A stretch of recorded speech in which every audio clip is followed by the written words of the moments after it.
Ние остануваме и понатаму во разговор за инвестиции, странски инвестиции, домашни инвестиции и така натаму, бидејќи му кажувам добро утро на мојот следен гостин, на Јован Деспотовски, директорот на ТИРС, технолошко-индустријски инвестицијски развојни зони, ама добар си да близко беше. Има и подолги наслови, понекогаш заглаваме. Да, иако сме упазен размислување, малце го скратиме. Се надпреваруваме со Чомовски кој поишиќе заглави, морам да кажам како убедливо води.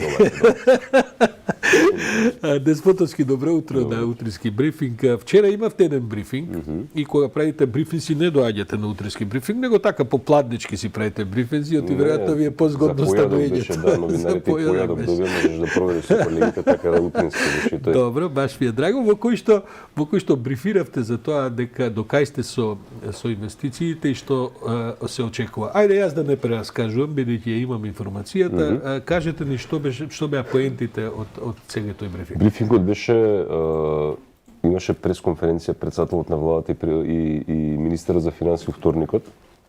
Презентира еден доста амбициозен, али реален план за забрзан економски раст, на кој што се работеше и дирекцијата и јас бевме вклучени во изработка на тој план.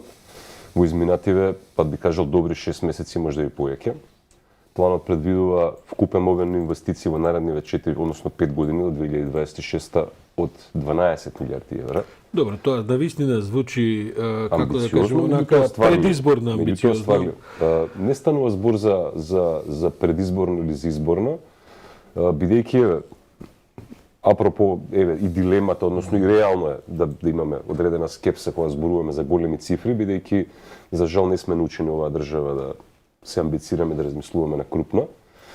Затоа вчера организиравме, не беше прес, беше баш брифинг, седнавме на појадок со голем број од твоите колеги. Во детали да му објасниме едно парче од планот, кој што ќе го спроведува, односно кој што го развива ќе го спроведува дирекцијата, и се вика Зелен стратешки инвестицијски фонд. И многу практично, низ многу детали, прво како е осмислено, кои се целите, какви проекти ќе финансираме и зборувавме за некои од проектите кои што веќе ги подготвуваме. Така што мислам дека вчера, пак кажам, тоа е процес, јавноста треба да биде информирана нормално што се подготвува, здраво е да си има скепса, тоа нас ни прави предизвик да можеме, нели, да направиме дополнителен напор за да може да го реализираме тоа што го планираме, меѓутоа низ конкретни проекти, верувам во наредните, јас ви кажал неколку месеци, не подолг период, ќе покажеме дека тоа може да се случи. Се гледа едно забрзување во светската економија. Мислам, некои го коментиравме, Ердоган во еден ден отвара 42 нови фабрики. Сега добро, тоа е Турција, тоа е еден гигант и во регионални и во европски, би рекол, размери. Меѓутоа се забележува едно придвижување. Јасно е дека економијата, дури според проценките на ова што јас го следам од Financial Times до други мериторни, да кажем, из економски анализи, проценките излегува слаби од тоа што всушност се случува. И се гледа едно забрзување, се гледа после пандемијава едно наврапито и многу поинтензивно инвестирање. Вие најавувате во следните месеци, ако не се лажам, 300 милиони евра. Да, тоа беше одговор на прашање вчера од еден од твоите колеги. Инаку да, проценките на сите релевантни светски институции, финансиски, економски, очигледно потврлија у позитивна смисла, апсолутно е конкретно и за дури ние го коригираме нашиот дури ние, затоа што ние не сме изолиран островце, ние сме дел од глобалната економија, ние покажавме во изминативе, зборам се и како држава, меѓутоа и како политичка опција и како влада, дека знаеме да работиме на планот на економијата. И да, проекциите дека оваа година ќе растеме со 4,7% БДП, се ревидирани сега веќе од Светската банка, иако тоа веројатно може да се надмине, може да стигнеме близко до 5. Всушност целта на планот што го презентиравме беше како во наредните 5 години да држиме 5% плюс. Добро, тоа оди паралелно со голем недостаток на енергија. И таа криза сега ја гледаме, некако се создаде перфект шторм. Доаѓа зимо, доаѓа придвижување на целата економија светска, глобална, во Европа и кај нас се разбере, тоа повлекува многу енергија, а од друга страна стојат политиките за енергетски кои што ги контролира Русија, во голем дел за Европа и така натаму. Разговарате ли со овие странски инвеститори што се под вас околу, бидејќи цената, особено за индустријски капацитети, рипа многу? Да, Perfect Storm точно заради тоа што во една ситуација се споја неколку работи. Имаше нормално прво е многу политика. Така е. На глобално ниво зборуваме. Второ, поголем дел од земјите, посебно на европскиот континент, направија притисок за намалување. Значи сериозно редуцирање на користењето на фосилните горива. Значи дефинитивно се префрлат во многу побрза динамика на обновливи извори. Летото беше такво како што беше секаде, каде немало вода, каде немало ветер, значи се трошиле резервите од останатите извори. Да, економијата оди многу побрзо него што е планирана и да, се чувствува притисок на пазарот. Меѓутоа, последниве денови имаме поинаков процес. Политикава изгледа малку олабавува. Имаше најава вчера мисля дека беше председател на управата на Газпром, а имаше изјави од рускиот председател дека веднаш штом ќе заврши полнењето на резервоарите за природен газ во Русија, значи ќе почне засилен испорак кон Европа, значи дека реално ќе се намали притисокот на пазарот. И тамо, така што ајде да кажеме тоа е едно од позитивните предвижувања, цената на нафтата гледаме дека оди надоле. Тоа е исто така резултат на повторна политичка одлука или економска одлука сеедно на земјите членки на ОПЕК дека треба да се зголеми производството. Така што ја би почекал. Она што го рече на почетокот на емисијата, времето ќе покаже, јас би почекал во наредните неколку месеци да видиме колку на вистина. Бидејќи читам денови, следиме, нормално и мене како граѓанин на засега дали за 2 или 3 месеца ќе треба да плаќам повеќе струја дома. Меѓутоа, прво, како држава имаме механизам, тој премиерот го каже, мислам дека министерот за економија, председателот на регулаторната комисија, прво како држава имаме механизам, апсолутно, да ги заштитиме домаќинствата. Тоа е број 1. И тоа го кажа сите, ќе го повторам јас, иако не доаѓам од ресор на енергетика, меѓутоа сегментот на домаќинства мислам дека граѓаните во овој момент може да се чувствуваат безбедни.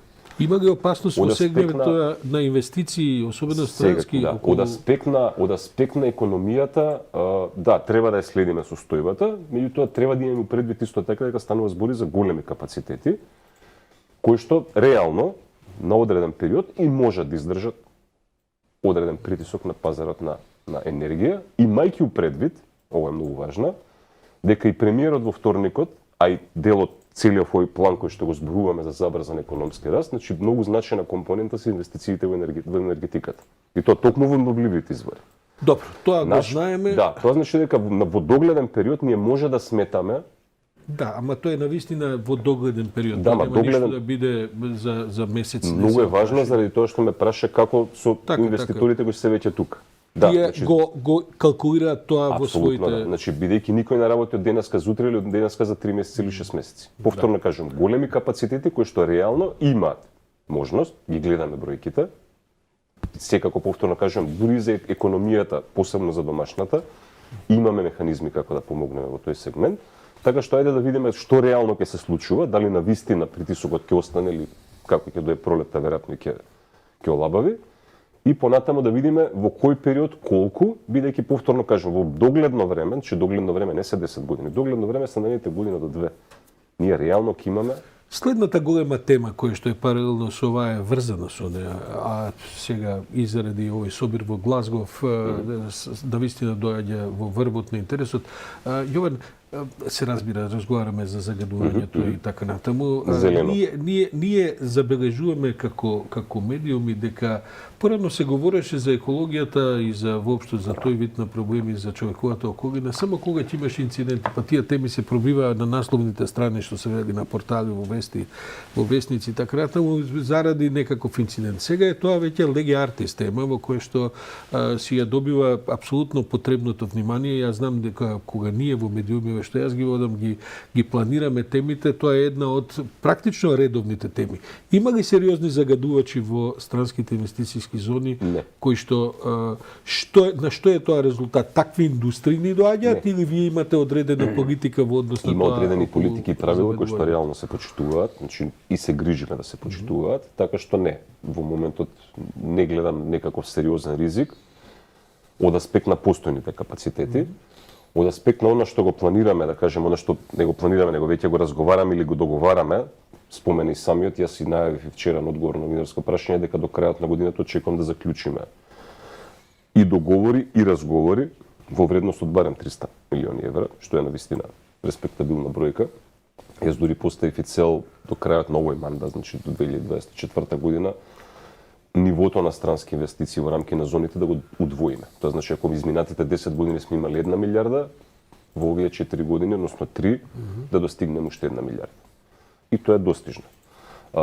Еден од механизмите како тоа ќе го постигнеме преку стратешкиот зелен инвестициски фонд. Што значи зелен? Тоа значи дека преку тој финансиски механизам или механизам на поддршка ќе поттикнеме инвестиции и во зелени објекти, и во зелена инфраструктура. Странски инвестиции. И странски домашни. Сега пристапот наше, она што го зборевме, мислам дека го зборувавме еднаш и тука кај тебе, немаме, намерно го изоставувам зборот странски. Инвестиции.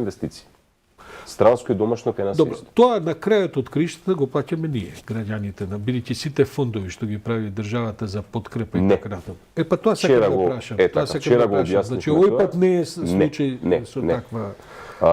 Вчера го објаснивме тоа и бевме многу прецизни. Значи, од планираните обемни инвестиции од 750 милиони евра, колку што очекуваме преку овој механизам да се поттикнат, 70 милиони, односно 75 се јавни средства, останатите се приватни извори. Тоа значи дека за 1 евро јавни средства добиваме 10 евра, односно 9 евра приватни инвестиции. И го презентиравме моделот како тоа функционира и имаше коментари. И од присутните вчера, во смисла на тоа дека да, ова изгледа дека е возможно, ајде да видим. Да прашам, ајде сега малку подлабоко, што значи токму тој фонд? Што точно представува? Фондот, што треба јас, со каква идеја треба да дојдам или ако сум бизнисмен за да конкурирам на фондот е наменет за средни, за големи компании. Че одма да видиме чисто, домашни или странски, потполно се едно. За нашите гледачи што значи тоа средни компании, средни големи компании, знаеме, се многу големи, ама средни? Да, средни и големи, значи секоја компанија по наша регулатива домашна што има годишно на 2 милиони евра. Се квалификува за средна, па средна и голема. да, со број на вработени и така натаму. Идејата е она што го кажав, значи преку одреден модел на соработка, каде што државата со своето парче, институционални и приватни инвеститори, тоа се пензиските фондови, да кажеме, не домашните и странски имаме доста, и инвестициски фондови странски. Кој го води тоа, бидејќи се работи за комплексен механизам финансиски? Прават заедничко, да речеме, структура на финансирање, односно заедничко тело. Она што е многу важно е што одлучувањето каде ќе се финансираат средствата не го прави државата. Туку? Го прават Управен одбор ли има таму? Приватно, да. Значи стручни лица. Кој е начело на тоа, на тој фонд? Во рамки на самата структура, како што кажа, државата учествува, значи е малцински учесник. Тоа значи дека само со својата тежина само дава гаранција дека ова што треба да се реализира стои позади тоа. Што вид на проекти се помагаат во таа? Треба да дојдам со еколошки проект или треба да дојдам со проект кој има еколошки компоненти? Зеленото подразбира Европската зелена агенда. Значи зелени технологии, зелени објекти, значи објекти со нула емисија на штетни гасови. Зелени технологии. Може ли Македонија да се прават такви објекти со нула емисија на штетни? Апсолутно, зашто не може? Например, што ќе имаат како транспорт? Ќе користат повторно да овие прастари камиони кои што возат низ Македонија? Зборувам за објекти, не збориме за инфраструктура. Меѓутоа, кај сегментот на инфраструктура, на пример, е еден од проектите кои што ќе го финансираме, кој што веќе го подготвува, патем речено, работиме на физибилити студија, е инвестиции во фотоволтаични централи во самите зони. Да. Зошто? Бидејќи компаниите параат, ние излегувавме во пресред, бидејќи државата може да заработи. Компаниите бараат, вие би како држава би инвестирали или компании кои што пристап. Добро, а вие од државни средства ќе правите инвестиција? Сега ќе ви кажам. Ако требаше да кажеме по нормален пат да идеме, според досегашниот модел, требаше државата да обезбеди 50 милиони евра само за тој проект. 50 милиони евра кои што треба да дојдат од буџетот, веројатно од задолжување. Да. Тоа значи дека наредните 10 години 15 ќе треба да плаќаме како држава камати. Ние велиме вако, тие 50 милиони ќе дадеме 5, останатите ќе дојдат од приватни финансиери. Според механизмот кој што постои, при тоа приходите кои што ќе ги остваруваме од продажба на енергијата, ќе продаваме енергијата, така. На пазар кој што е веќе дефиниран, тоа дополнително леснителна околност, се распределуваат според учеството во. Па испаѓа дека и тој проект може да добие од зелениот фонд средства. Окој. Овој што го Да, кажа. тоа ќе се реализира во рамки на овој механизам. зелениот фронт. Дополнително, покрај приватни инвеститори, значи треба да имаме предвид дека Европа, она што го каже и ти, доста високо ја стави зелената агенда за наредните 7 години во финансиската перспектива со буџетите. Тоа значи дека ако сме паметни, а мислам дека сме, можеме да вличаме средства таму. Тоа значи дека ова парче на државата од 10% дополнително може да се редуцира. Јован Деспотовски, благодарам за ова брифирање утринско. Поминавме низ овие важни теми. Го забележав ја, тоа се појави вчера како мала вест за тој брифинг, па си реков, ајде, бидејќи мислам дека ми се чини интересно од неколку аспекти, енергетски, зелени. Види, не може да протне у политиката за жал, меѓутоа важна е. Па добро сега, избори се, нема што, треба да се бавиме со пасоши, со паметување, со автобуси. Да, ова го менува, пак ти кажам, значи 15.000 нови работни места ми е проекцијата, веројатно ми е под цената, веројатно ќе иде повисоко. Да се 15.000 луѓе. Значи важно е сашо. Че економијата е важна. Се разбира. Да. Се разбира. Само ја дека е забораваме и важна. се фокусираме на теми кои што реално Тоа ни е преокупацијата Да. изгледа национално на сите Да. и така. Благодарам уште да ше од благодарам за Деспотовски. поканата.